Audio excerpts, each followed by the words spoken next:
On Friday will mark a full year since Russian troops invaded Ukraine, destroying towns and villages, forcing millions from their homes. Most of those refugees poured into neighboring Poland. Jay Gray was there as the crisis unfolded and is back along the border this morning in Poland with a very special story of sacrifice and resilience. Jay, good morning.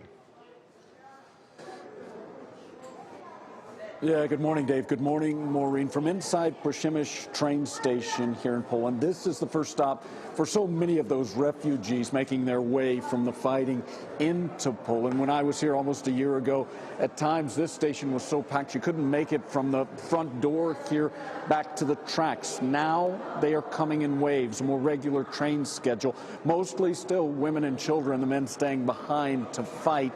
I can tell you this morning, we're going to take you for the first time inside a very special place, a safe home for new and expecting mothers who otherwise may have no place to go.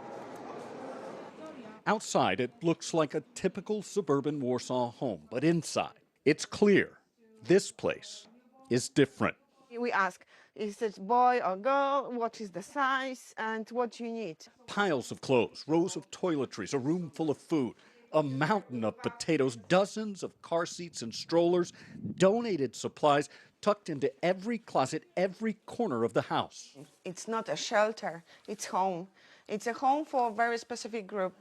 They call it Dom Matki, Mother's House, a safe place for Ukrainian refugees who are pregnant or moms with young children. That's the most important, that we would like to do it not for a moment, not just give money, but help those women for a long time.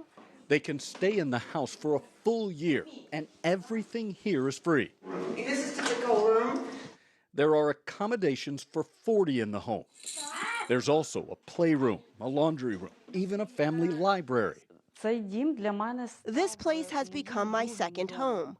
But for Halina, there's a pain that lingers. The heartache of leaving her home, her family and friends. I was only planning on being gone for a few months. I was hoping to give birth to my third child when I returned to Ukraine, but the way it worked out, he was born in Poland. She still hopes to raise Yaromir in her homeland. I really want to go home, just like any mom. I am worried about my kids, for their well-being. That concern keeps her here, uncertain, like millions forced to leave Ukraine. When or if she'll go home. Yeah, and look, that uncertainty really adding to the overwhelming stress for so many of those who make the trip here into Poland. And 20,000 or more are crossing the border into Poland still most every day. Dave?